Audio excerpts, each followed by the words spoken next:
present the satire, The Swipe of Folly, the Modern Courtship Chronicles, a satire renewed. In the realm of satire, where wit sharpens and ridicule unveils, your consternation with the modern dating culture finds an ancient echo, yet seeks a contemporary stage, a stage where the follies and vices of restoration echoes in the digital swipe and superficial likes of today's love quest.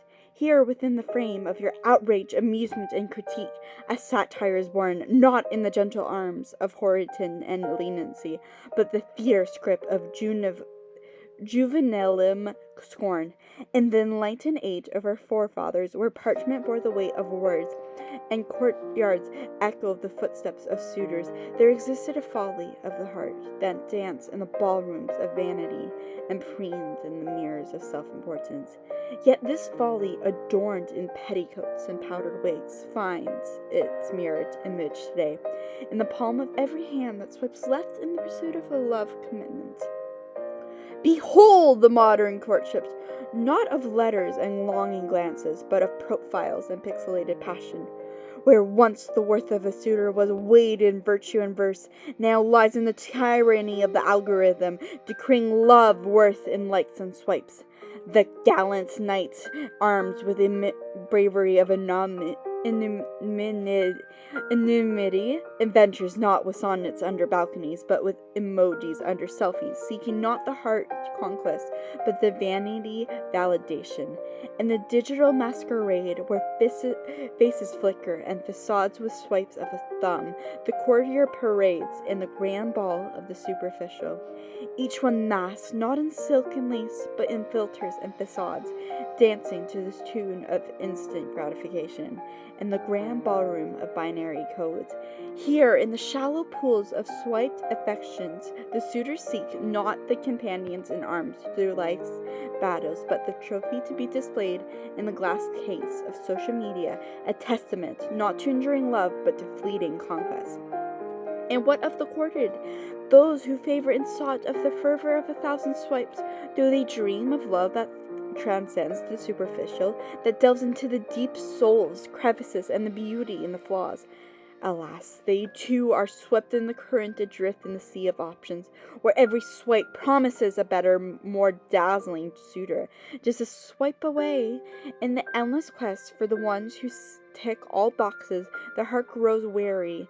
It beats down out by the cabinet of choice. But hark! What comedy is this? That is the quest for love, perfect reflection. We can become ensnared in the web of our own making. The suitors, in seeking the flawless, reveal his own perfections. The courted, in demanding the ideal, expose her own shortcomings.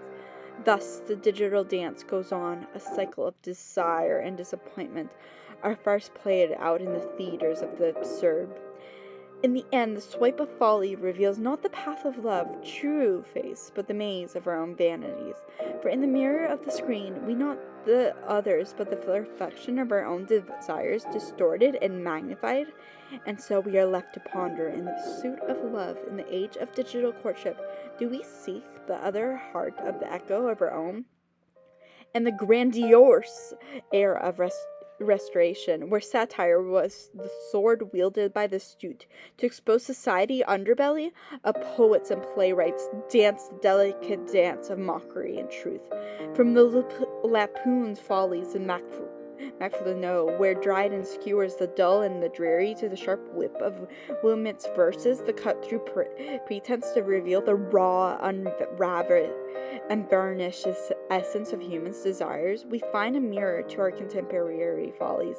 This digital dalliance, a mere reflection of desire, we find a mirror to our contemporary follies.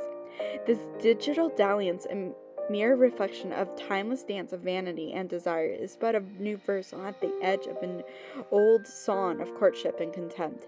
As Dryden lambasted Shadwell's for his nonsensical verse and lackluster wit, so too do we mock the superficial swipe of today's suitors, armed with nothing more than the hollow bravado of their digital persona. Where Dryden saw a kingdom of dullness, we see a realm of superficiality, where the currency is not of intellectual, of virtues, but of likes and follows, a realm where shadows' modern descendants reign supreme, their scepters, smartphones, their thrones, social media profiles.